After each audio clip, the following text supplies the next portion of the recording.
What have the largest projects been that you have managed? How many people have been benefiting from the projects? LearnDirect was the largest project of Iranian Association. We managed a contract of around £150,000 annually. Several hundred learners were gaining new skills every year, many of whom achieved accredited qualifications. Have there been any changes to the constitution of Iranian Association over the past 3 decades? Could you explain what the main changes to the constitution have been? In early 1990s, the constitution of the association was changed to support the clients who lived in a wider area in London. Therefore, the name was changed from West London Iranian Association to just Iranian Association. Later, in the middle of the last decade, the association decided to become a charitable company and changed the constitution to reflect the multi-group nature of the association's services. Please tell us how the funding scene has been like over the past 3 decades. What have been the changes in securing funding from different sources? And what will the future be like in this respect? In 1980s, 1990s, and first decade of this century, Iranian Association was very successful in funding activities to support the clients. The major changes in the funding scene started in late 1990s, when the European Social Fund, ESF, became less accessible to the association. Then we had to adapt to the change by securing subcontracts from the large organizations who had funding instead of applying for an ESF grant directly. Over the last decade, the statutory funding bodies have preferred to provide large amounts of funding to fewer organizations. The Big Lottery Fund has also followed a similar approach in funding the groups.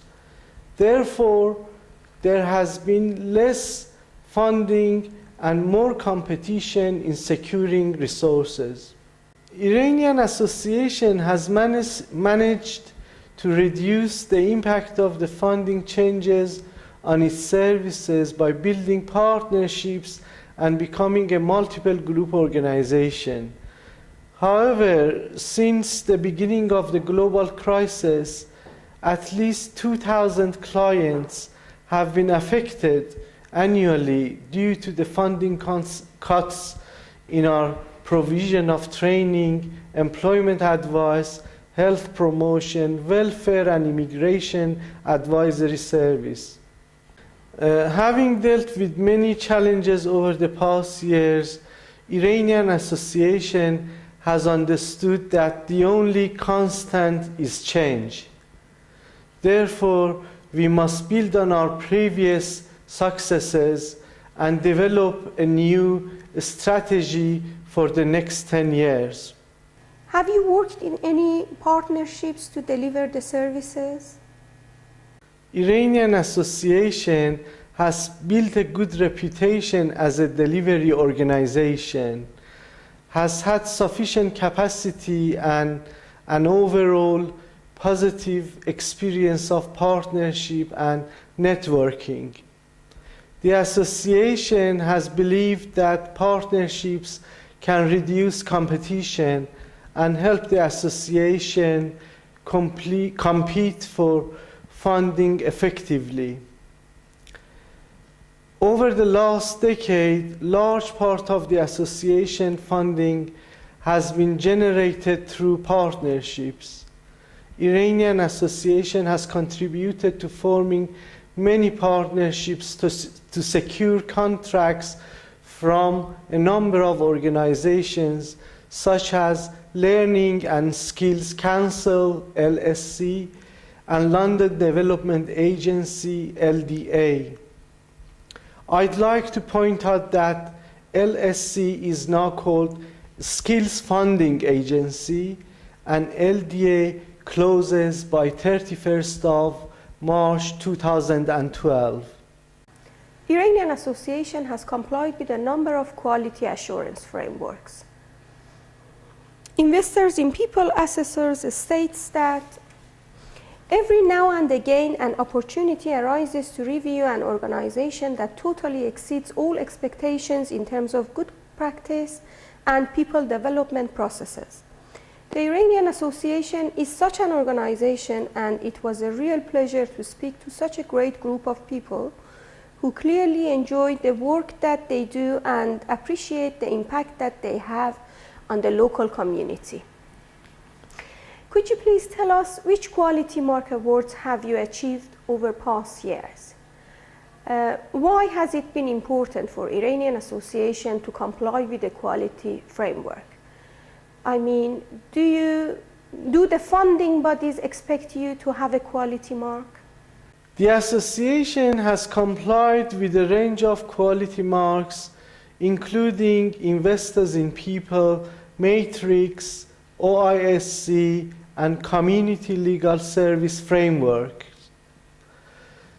The center also met the requirements of Picasso Level 3. A quality assurance system helps Iranian Association to comply with the professional code of practice. It ensures that the staff undertake the relevant training and provide the appropriate customer service. Furthermore, the quality marks have helped the association to maintain the appropriate record keeping and put the right policies in place. Many funding bodies expect us to have an appropriate quality assurance framework in place. Please tell us how your staff have coped with changes. Have you had any innovative ideas with regard to the performance of staff at your center? The changes in the association have been challenging for the staff. They have had to adapt to new developments. The managers of Iranian Association have had to be patient in explaining the changes to the staff. We have provided opportunities and training for the staff to gain new skills and have had to make sure the changes are implemented gradually. During the last years, a large number of contracts required the association to meet project outputs and outcomes. Many payments made to Iranian Association depended on the number of outputs which were produced. Therefore, the staff were directly or indirectly involved in maintaining the income generation.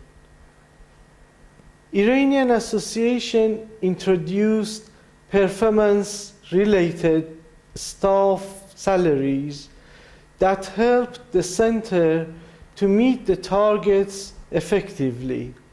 What has been the predominant management and leadership style in the association? The overall style of the management of Iranian Association has been participative.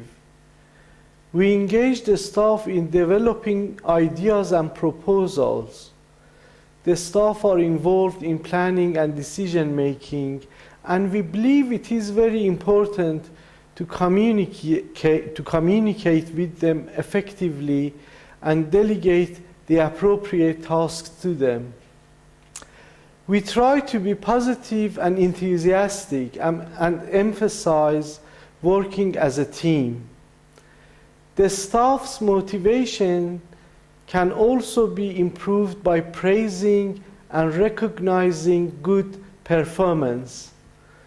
Nevertheless, The participative style does not exclude the use of other styles of management in different situations. We also utilize the consultative style and retain the final say when choices are made. For example, the proposal for linking salaries to the performance of the staff was phased in by consulting the staff and was implemented in a gradual process. How do you find the current financial climate? Could you briefly tell us how you think Iranian association may deal with changes in future? It can be said that we have entered the fourth period in the development of Iranian association. There is an economic crisis in Britain, and many charities, particularly small organizations, are facing financial difficulties. Iranian association's income has also been reduced. It's still early days in the new environment. We have to continue to build on our previous successes. However, we must develop and introduce new ideas in running the organization. Iranian association must initiate new activities in future. There are still many disadvantaged and low-income people who cannot pay for our services, and we have to secure funding and generate income to support them. However, there are also clients who can pay for some services. We have to maximize income from donations. We believe that we have to develop social enterprise and generate income from fees. Over the last 3 decades, the center has generated very limited income from fundraising campaigns. The association has to develop causes for the campaigns to generate sufficient income for supporting the community and disadvantaged people. It was a pleasure to have you here. Thank you for your time.